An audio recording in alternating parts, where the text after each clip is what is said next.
going on?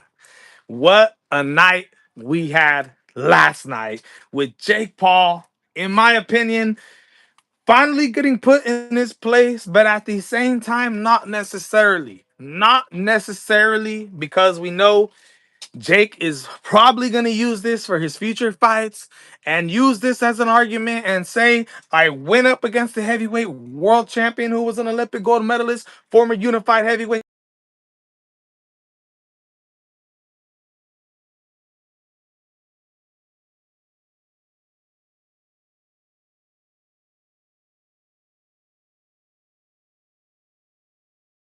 entertaining. I want to start off by first giving my respect to Jake Paul. I want to sit here and talk. Did show his heart. He showed his determination. He showed his belief in that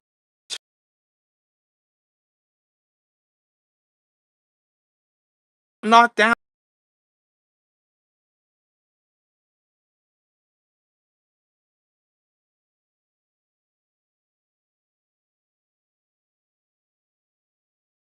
from that aspect, but from the aspect of the game plan that Jake Paul had going in against Anthony Joshua.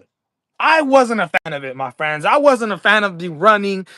I mean, this was not just a boxing fight, but it was mixed with a little bit of track and field. That's a fact. That is a fact because yes, Jake Paul, his only chance to win that fight was not to stand there and trade punch for punch. Somebody like Anthony Joshua, he had to do the worst, diabolical running since Devin the Dream Haney versus Jose Ramirez that we've seen. That is what Jake Paul had to do. I wasn't a fan of it. I was kind of sitting there. The people I was watching the fight with, everybody was getting kind of bothered. They were like, come on, dude, this isn't a real fight. Jake Paul just continuing to run. But ended up everything that we predicted ended up coming to fruition. He ended up getting knocked out in the sixth round. But in my opinion, yes, he got knocked out, knocked down, not knocked out necessarily. And I feel like because of that, we still haven't seen the last of Jake Paul. I don't think we've seen the last of Jake Paul. Based on him not getting put to sleep. Yes, his jaw is broken. We don't even know if he's going to come back after this fight, after, having to go through surgery, being put in the hospital. But I know Jake Paul and I know the way he thinks. I know he's a silly guy. I know he's going to be using this for future fights to be able to say, I just went and got down with Anthony Joshua. So what that means is I could get down with somebody like Canelo Alvarez. I already know it ain't true. But I already know Jake Paul is going to be saying stuff like that. He's going to be using the argument that he went 6 rounds. Longer than Otto Wallen. Longer than some professional boxers have actually been in there with Anthony Joshua. Even though I don't give him props for that. Because it's not like he lasted 6 rounds because he was trading shot for shot with Anthony Joshua. Skill for skill. But he was in a track meet. What's up, Rudy? Just bro, love. Just bro. Hell yeah, my boy. Shout out to you, my friend. It felt like he was at a track meet. Now, at the end of the day, I give Jake Paul my respect. He finally went in there against a true boxer. It wasn't in the weight class that he should have been fighting in. He's a cruiserweight fighter, not a heavyweight. But we've seen Jake Paul take advantage of so many fighters when it comes to age, when it comes to weight, when it comes to rules that it's finally, I'm glad that somebody got to put Jake Paul in his place. Now, I'm sad at the same time because Jake Paul and his content, and now he's taking a break, is done. And no more content coming and being evolved around Jake Paul, which, hey, it brings big numbers, my friends. Don't get me wrong. But it seems like it's over for right now. The show that Jake Paul has put on, it's officially over. As you guys see right here in the picture down below, that's my boy in the hospital right there. He looks like he's happy. He got some thumbs up.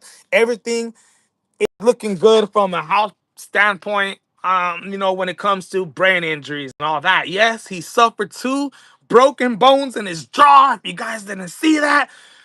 But my goodness, my people, my goodness. Entertaining fight. Now, as for the card as a whole, look it, building up to Friday night, I was excited about this card. I did tell myself, though, that there was a possibility that if some of these fights did not live up to the hype, it's one of those type of cards that is on Netflix, they're showing us, but might end up being a dud. And I'm going to say it like this.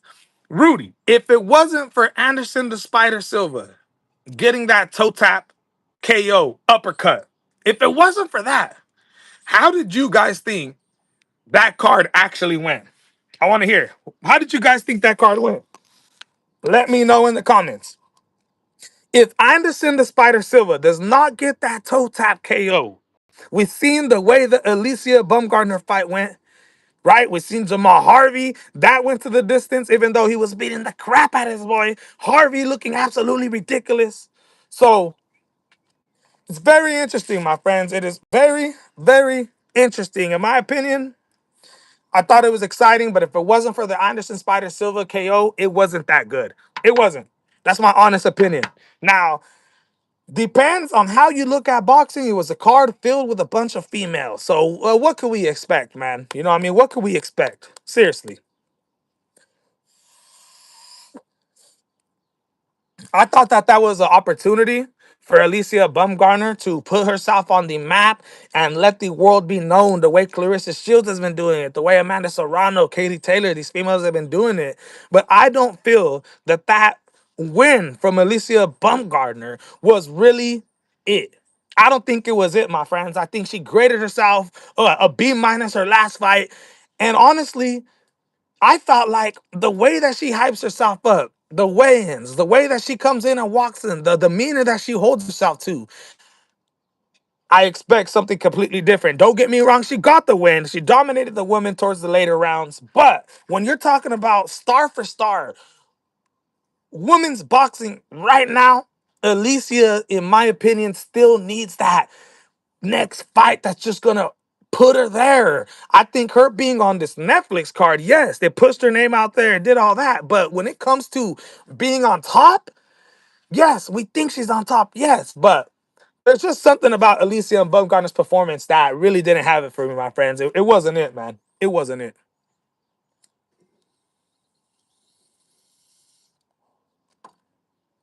Let me see. Hold on, you guys. Just getting the early morning started real quick. You know, we're getting the early morning started real quick, my friends, before we get into talking about our predictions for the Andrew Tate card and what went down last night. One thing that I would like to say is Anderson the Spider Silva,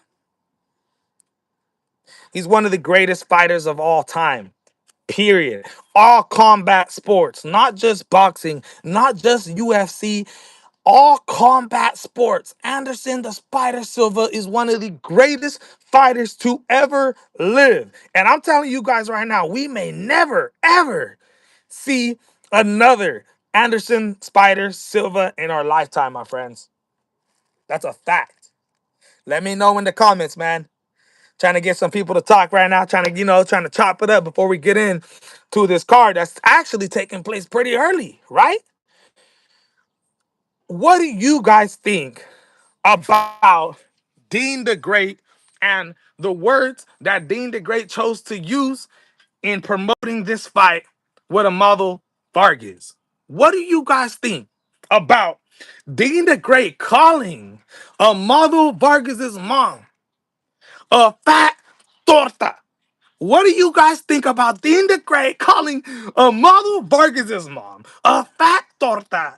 Go back to the kitchen and make me my quesadillas. What do you guys think about that? I'm gonna tell you right now, my friend. I'm gonna tell you right now. A model Vargas, not the youngest son, but the second to the youngest son out of the triplets, out of the three brothers, when it comes to the Vargas dynasty, to the kids of Fernando Vargas Sr.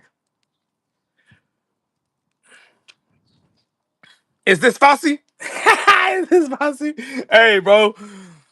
I'm excited to see if a model Vargas is going to be able to go in there and hold down the family last name. Have you guys did your tape study? What do you guys think of Amaldo Vargas's actual skills? What do you guys think? Let me know. Cooking the zone. Rudy, what do you guys think of Amaldo Vargas's skills when it comes to boxing? Do you think he has skills? Would you consider him a pro boxer? Would you consider him a low-level pro boxer? Would you consider him a content creator type of boxer? I want to know. What you guys think of that. Wow, the wake and bake.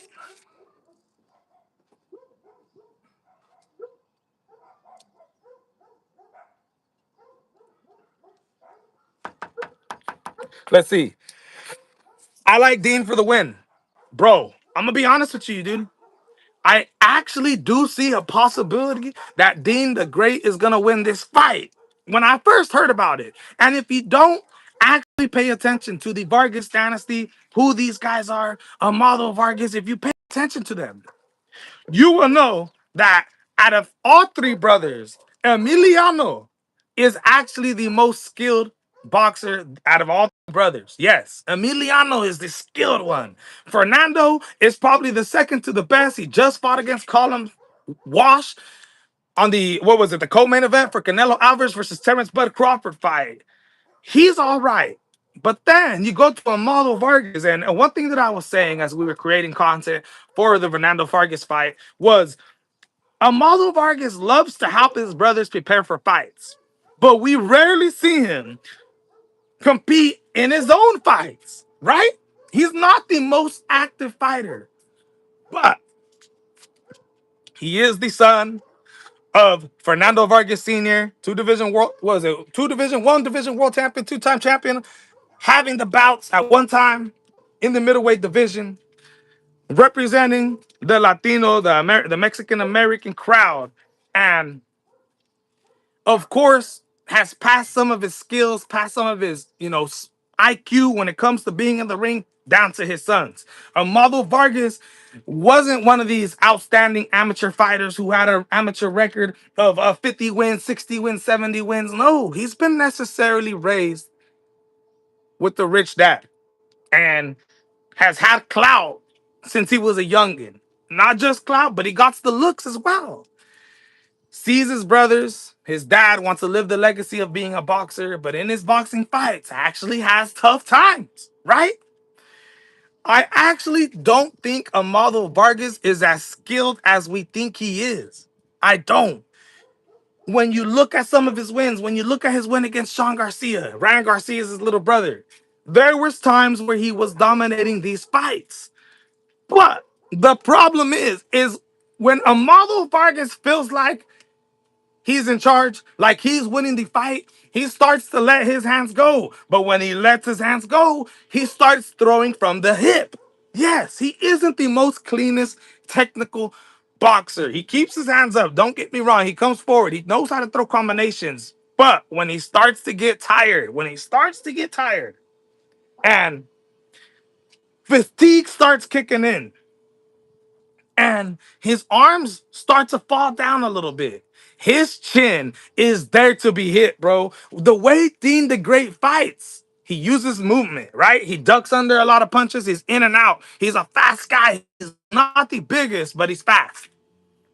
There is a possibility that if Amado is too pissed off, too mad, and just too much fatigue, too anxious to step inside the ring and represent his family, there is a possibility that he goes in there and because he's too reckless, Dean the Great gets down low and throws a counter right hand while Amado Vargas is unleashing combinations on Dean the Great because of the anxiety. And when he does this, that's why I say Amado Vargas must stay focused, not put his hands down, and try to stay composed. Don't let the anxiety get to you. Don't let the words that he said to your mom get to you, because this is what fighters do. This is what fighters do to get under your skin. So when you step into the ring, you're a completely different fighter than what you actually would have been in there without fatigue. And that is a fact. Amaldo Vargas at the press conference when Dean the Great was, telling his mom to go make him a quesadilla and calling her a torta. He was getting mad. But at the same time, you could see he was trying to chill. He kept telling his family, shut up, shut up, shut up. He kept telling them to be quiet. This ain't their fight. This is his fight. It got me mad, though. Don't get me wrong. Let me see. Yeah, he fights too emotional. He definitely going to get dropped at least once. Not going to say he's going to get knocked out, but could happen. Completely agree with you. Completely agree with you. He's too emotional. And with somebody calling your mom a fat torta disrespectfully like that, there has to be emotion coming into this fight. So, like I was saying at the press conference, I like the fact that he didn't jump across the table and, started swinging it, even though that's what I would have did. If somebody was speaking to my mom like that, that's what I would have did. I would have hopped over that table and I would have got active. I was kind of upset that Amado Vargas didn't do that. But then after I thought about it and I say, hey, he's staying composed. I like it. But then we get to the weigh-in. And we see Fernand Amado Vargas do the face off and tell him, hey, let's be cordial. Let's be cordial. Let's step up to each other. You know what I mean? Let's not do nothing. And as Dean the Great is stepping into him, Amado Vargas says, huh, pushes him.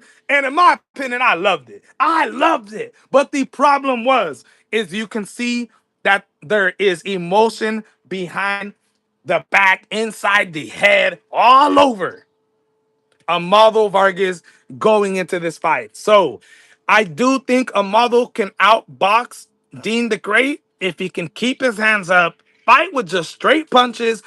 Don't throw hooks as much as you usually do. And if you hurt Dean the Great, or you feel like because you're mad at him, or you feel like you're a better boxer than him, that doesn't mean that you should put your hands down and let let off the gas because you feel like you're in charge, you're gonna win this fight. Dean the Great has skills, bro. Don't underestimate. Just because this guy's a YouTuber, he was a basketball player in high school, just because this, he actually is a fast, twitchy fighter with reflexes. With getting a model this pissed off, I would give Dean the Great a 30 to 40% chance to win this fight, which is high in my opinion. A 30 to 40% chance to beat Amado Vargas is high. I think Amado should win this fight. But like I said, after 3 rounds, he starts to get tired.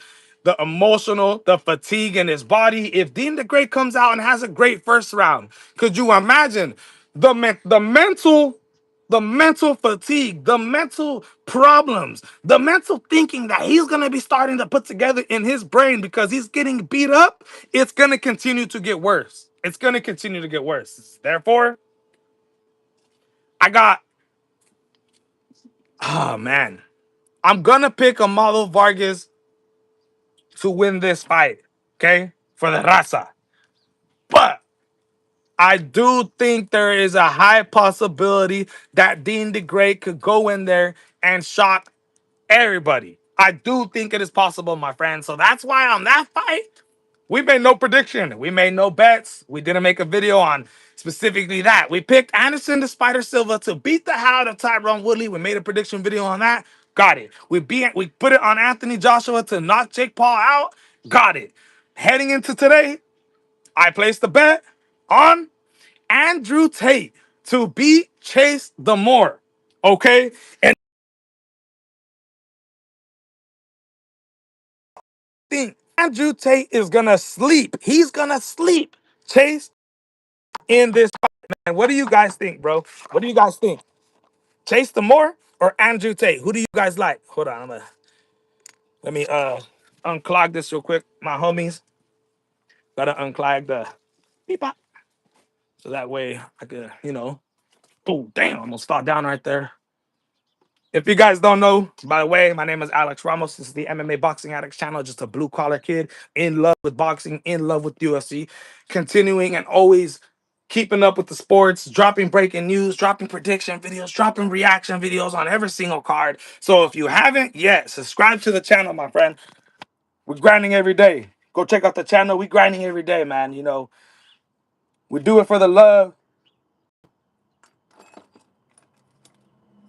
Hold on, my friends. We're just, getting this little situation handled real quick.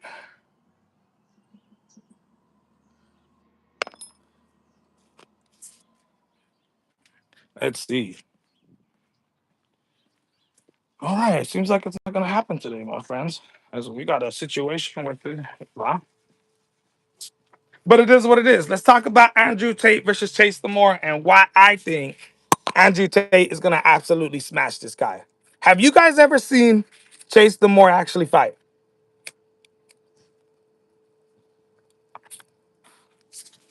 Have you guys ever seen Chase Demoor actually compete in a boxing fight? This is the Misfits heavyweight champion. Let's get that right. Let's get that right. He is the Misfits heavyweight champion. But this fight isn't happening in the heavyweight division. It's happening in the cruiserweight division. Now, of course, they both weighed in at 199 pounds. We're going to see how much your boy Chase Demoor comes in at. Andrew Tate supposedly is one of the owners of the organization he's fighting in, Misfits Boxing. We all know him as Top G. A lot of you guys might know him as being this social media content guy who, is absolutely filthy rich, who considers himself to be an absolute man's man, right? Andrew Tate is a former kickboxer. If you guys don't know, this is a man who's competed in over 80 professional kickboxing fights. Hasn't actually fought since 2020. If you look at Andrew Tate's last fight, it wasn't since 2020. So that's a long time ago, bro. And I say to myself, with 5 years of not fighting, that's what you see. It's There's still fights that he's been doing, right? He hasn't been just necessarily stop fighting completely. He's been competing in these little boxing fights, 60 men versus one person. He's been always shadow boxing with his brother, shadow boxing with professional boxers, always working out, always constantly staying in shape. That's what he's about. Now, we've seen his kickboxing fights. You see the reflexes. You see the power that Andrew Tate possesses. And I know a lot of people don't pay attention to none of that because he's a millionaire. They think, oh, Top G, this guy thinks he's a G. This guy has no skills, this and that. He is actually a very skilled fighter. The problem is he fights with his hands down. If you guys have ever did any research on Andrew Tate, you will see that he don't got his hands up all the time. He's an elusive style, I would say, uh, what would you call a style bender type of fighter. And he's good at it. He got good reflexes against normal people, against, content creators. He can school everybody. And that is a fact. Now, if you're a professional boxer, if you're a boxer with actual skills, you will see Andrew Tate has been clipped before and he can be clipped. But I don't think Chase Demoor is the guy who is going to be able to do that. Chase Demoor is not skilled. If you guys have ever seen him fight, go look at his draw before his last win against, what is Efrain? Go look at that win. He went to Mexico and look, I know a lot of fighters do this, right? They go to Mexico, they look for these fights to be able to build on their resume. He went to Mexico and found somebody who was not in shape, who looked like my uncle. Let's see what it says. Okay, what time is the fight in the UK time? What time is the fight UK time? What time is the fight UK time? UK time, I actually don't know, right? Because we're over here in California right now. For me, I know Eastern time, the fight starts at 1 p.m. So Pacific time, we're 3 hours back. It starts at 11 a.m., 10 a.m., 10, 11, 12, 1. So it's literally starting right now. The prelims are on. So I think if you're in the UK, bro, I think it's on right now, no matter what. I think it starts the same for everybody, but your time is different than mine. I think the prelims are on right now, if not 1 hour from now. So yeah, my friend, it's gonna be exciting, dude. We don't got no UFC today. Absolutely huge boxing event going on today. I mean, a huge one. So in the morning during lunch, it's gonna be great to get Andrew Tate versus Chase Demoor. I'm picking Andrew Tate to win by KO. Here's why. I think Andrew Tate is the more experienced fighter. Even though Chase Demoor has fought 15 times since 2022, I still think the guys that Chase Demoor is fighting is not even close to on the level that Andrew Tate is on. I think Chase Demoor has this he has self-confidence. I think he has this fake self-belief in himself that yes, he is gonna go in there and beat Andrew Tate. Yes, he's the heavyweight champion of the world. But realistically, this guy is one of the most horrible boxing content creator boxers that we have. When you see Chase Demoor swing punches, it's slow. He throws from the hip. His hands aren't up all the time. He leans back and starts throwing like he's in a street fight by the hip, like this. Huh, huh, huh, huh, huh, huh. And really hasn't fought anybody that is an actual skilled fighter with power or even his size that can be able to counter that and put him to sleep. Imagine Tate gets KO'd. Bro, if Tate gets KO'd, oh my God, dude. So much for Top G. People are going to start calling him Top P. Yup. If Andrew Tate gets knocked out, don't call this man Top G no more. I'm telling you guys, not to a guy like Chase Demoor. Even though Demoor is the naturally bigger dude, if Andrew Tate gets KO'd, I'm gonna start calling him Top P. Top P. Yup. It'll be ridiculous. It'll be ridiculous. Andrew Tate, what are you doing? You should have never stepped into the ring. If that is what's gonna happen, it's gonna be ridiculous if this happens. Now, what if honestly he wasn't Top G in the first place? He seems like he's an asshole YN. Yeah, honestly, bro, I would agree with you with that. When it comes to what you consider to be an actual G, Andrew Tate isn't none of that. He's a rich guy, right, who got a lot of money, takes good care of himself, has a good mindset, has a strong male mindset, and typically it's easy to judge when you look like that, when you have that much money. It is easy to judge people with not that much money, people that don't look like that, people that don't get girls. And I think, yes, he uses it as motivation. I think it is good motivation for a lot of guys to get up off their feet and try to be somebody like that. But yes, I don't think I don't think he's a nice guy. I don't think he's a humble dude. Let's speak it like that. I don't think Andrew Tate is a humble guy for sure, bro. He's a rich guy, right? He's a rich, proper dude. He thinks all that. It is what it is. Content creator type of dude. It is what it is. One of the ways he said that he got and made much of, what did he say? In my opinion, I guess, is someone that shows respect where it's due. All he does is run his mouth and use women and money to measure success. Yeah, that's a fact, bro. That's a fact. That's 100% a fact. Somebody like me, with a 2004 Toyota Corolla, if I picked this dude up and was wearing the clothes that I was wearing, if I was showed him my house, where I hang out, everything like that, where I'm from, I'm pretty sure Andrew Tate would never talk to me again. I would never be in the realm of being his friend. Actually, Andrew Tate would use me and look at me and say, that is who I don't want to be like. That is somebody who, it's low level, right? Which basically is judging everybody around here because we all have houses, but it isn't the best neighborhood. I'm not one of these rich guys.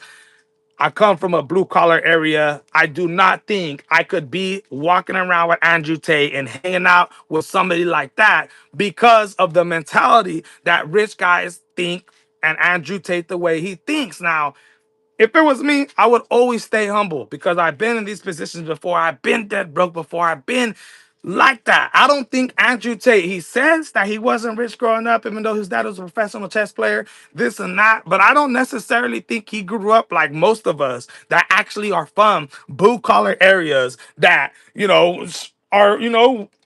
didn't have the most clothes to wear to school. We weren't looking the absolute freshest. I wasn't wearing Tommy, I was wearing Pro Clubs, right? So, yes, he would definitely be like, who's this kid wearing Pro Clubs 501s and Air Force Ones? Definitely judge us. Success is measured within, not by materialistic objects that won't follow you to your grave. You feel me? 100%, bro. That's 100% a fact, right? That's why I love humble people. That's why I love humble boxers. That's why I love, guys that aren't, absolutely bragging about everything, even though we need them. Don't get me wrong. We need our Conor McGregors, right? We needed our Adrian Broners back in the day just to be able to give us a little bit of spice, right? Get us excited to see somebody lose. Get us excited because it's something different. I always respect the humble people specifically. You know, you guys know on my channel, I try to get interviews down. I try to get people on. We haven't for a while, but back in the days, there were some fighters, Aaron Jeffrey, Bradley the Silva, that would humbly respond to me, humbly give me the opportunity, and I absolutely loved it. But then I had other people, right, that would tell me that I needed to charge, that they were charging me. And because I didn't have money to be able to pay for that interview, they never responded to me, right? It's all about humbleness. You start to see people's true colors once they get to a certain level. And that's just how it is. I sub, bro. Shout out to you, my friend. Shout out to you. It's one thing you don't know. If you guys don't know about me, I'm one of the most humblest guys on, man. I be going on to, I be going live with certain people all the time. And even if they have bad takes that sound absolutely ridiculous to me, I do my best to be as positive and not as disrespectful because I come from a bad place. I come from a single mom. I come from being taught to respect people, right? I was supposed to go to the Marine Corps when I graduated high school, didn't end up going, but I went to MEPS. I swear it in was the goddamn Clovis, goddamn freaking how do you call it, um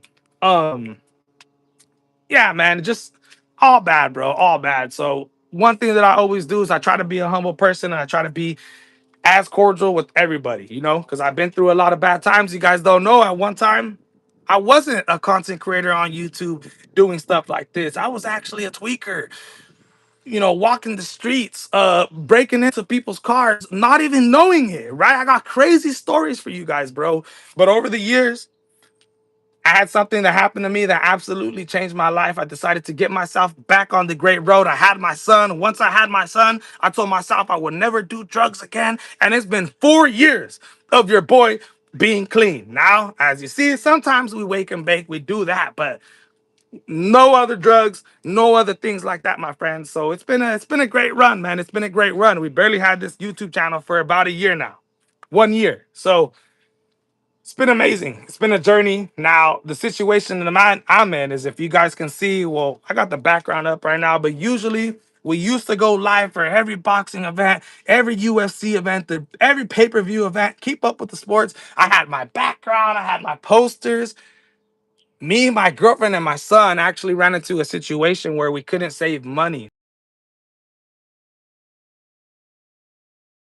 Not being able to save money. I don't want to pay rent my whole life. So we decided, we moved back in with her grandparents, and we've been saving money ever since then. We're currently at $7,000 right now. I'm about $5,000 away from officially being in the process of buying a house. When I buy that house, I'm building my game room with the background and show everybody the true love that I got for boxing and UFC, my friend. So that will be coming in the next year. But for now, I'm outside. As you guys can see, I can't even be inside to make these live videos. It's hard to go live for me. Got a bunch of people living here.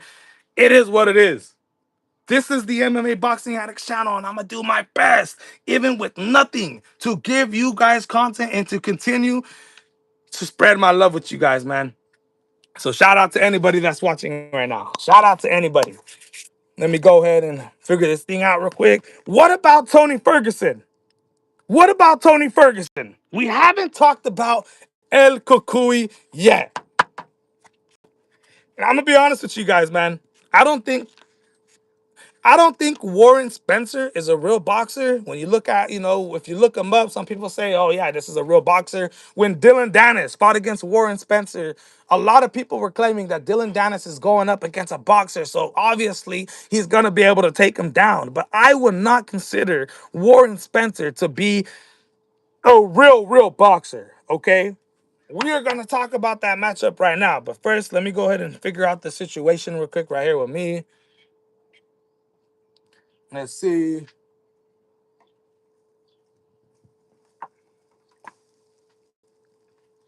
Personally, I'm not a fan of Warren Spencer. I think he's cool.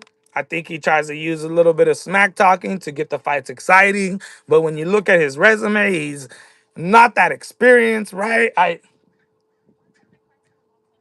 Oh, you're going to take the car to your mom's? Okay, sounds good.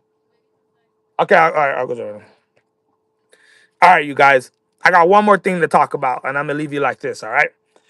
My girlfriend just took off right now. I'm gonna go watch my son right now. So that way, daddy dishes, daddy times is coming. You know what I mean? We got to take care of that. But I'm gonna leave you off with this.